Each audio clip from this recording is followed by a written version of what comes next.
The South Atlantic stretched endlessly beneath a sky streaked with gray and white clouds on the morning of September 12, 1942. A brisk wind tugged at the funnels of the RMS Laconia, whipping sea spray across the decks and stinging exposed skin. The smell of salt mixed with coal smoke from the engine funnels, a familiar scent to those who had spent days at sea, yet it carried an unfamiliar foreboding. Soldiers adjusted straps on their packs, boots slipping slightly on damp planks, water streaming over their shoes. Civilians clutched blankets and bundles of belongings, hair plastered to faces, eyes wide with anxiety. Italian and German prisoners of war pressed against bulkhead doors, faces pale and hands gripping the steel, eyes flicking nervously across the decks.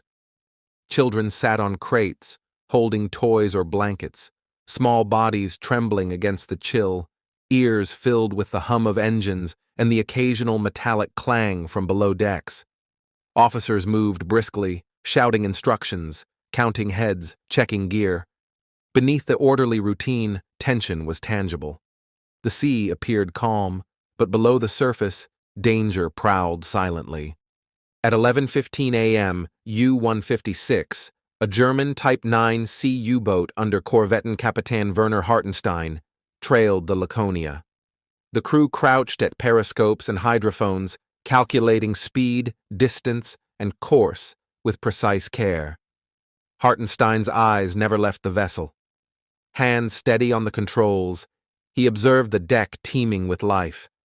Soldiers standing in loose formation, prisoners huddled behind doors, officers pacing and shouting orders, children clutching whatever comfort they could find.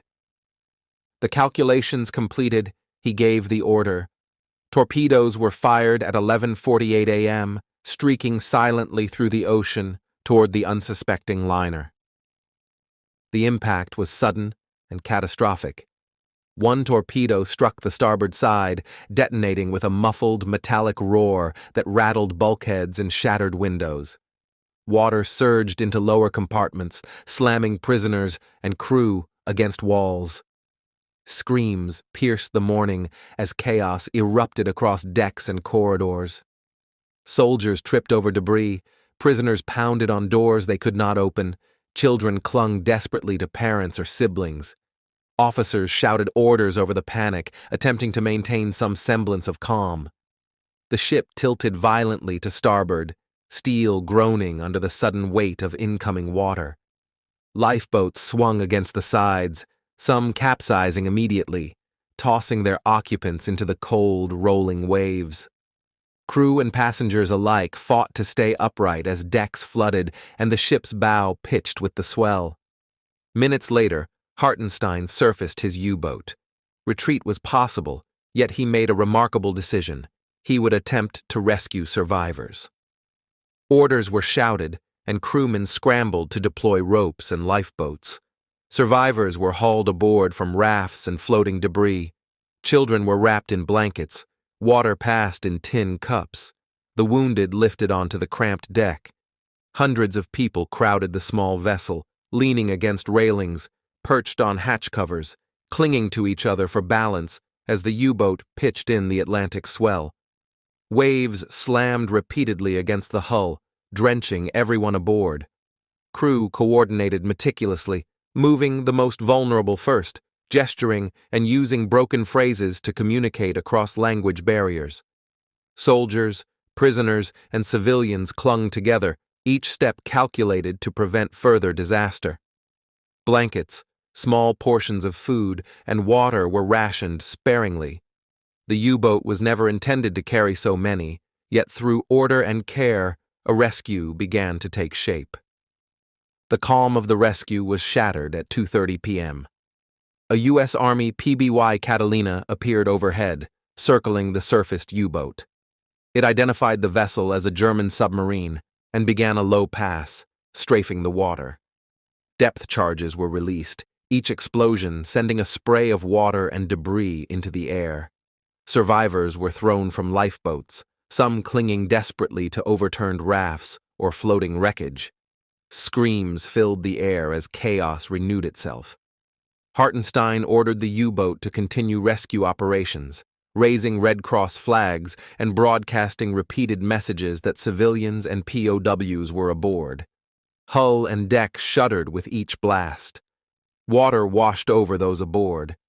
Eventually, the U-boat had to dive to avoid destruction, leaving hundreds in the water, struggling against wind, waves, and exhaustion. Children wailed for parents lost to the sea. Wounded men clung to each other. Soldiers shouted to maintain cohesion.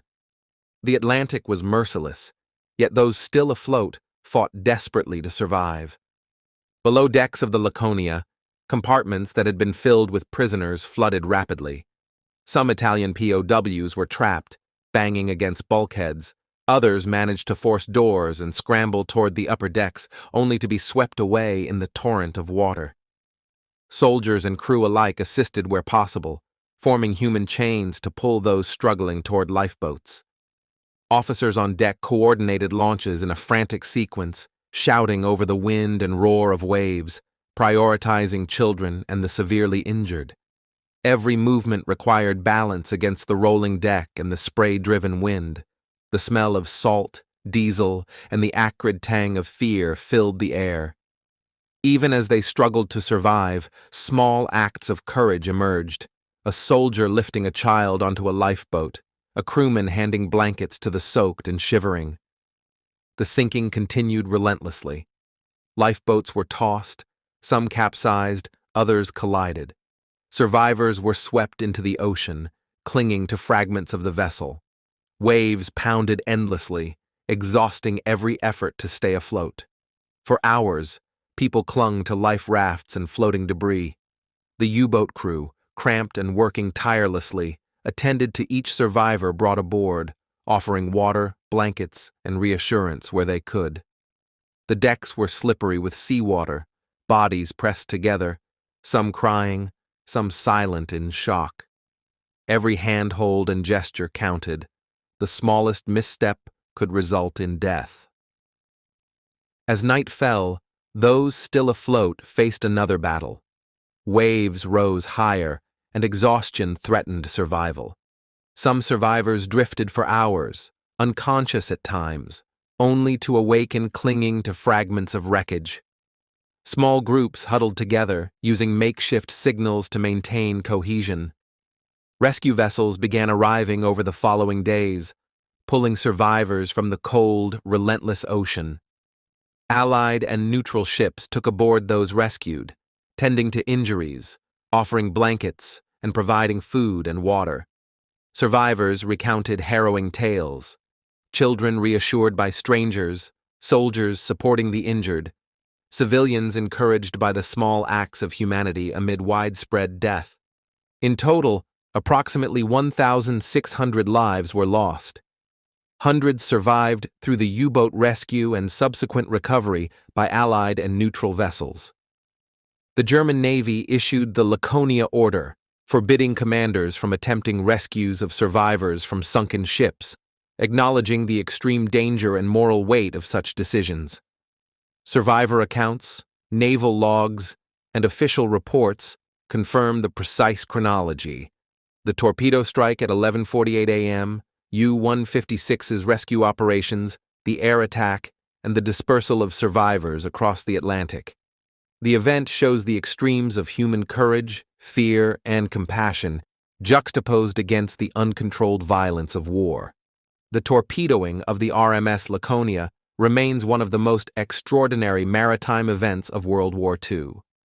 Hartenstein's decision to rescue hundreds, even under threat from aircraft and the Atlantic itself, illustrates the moral and tactical extremes faced by naval commanders. Ships, submarines, aircraft, and ordinary people collided in deadly and unpredictable ways. Survivor testimonies, U-boat logs, and official reports preserve the sequence of terror, courage, and tragedy. The Atlantic claimed many lives, but the human stories of endurance, fear, and compassion remain vivid. Thank you for listening to The Sunken Ledger. Subscribe for more true stories from the depths.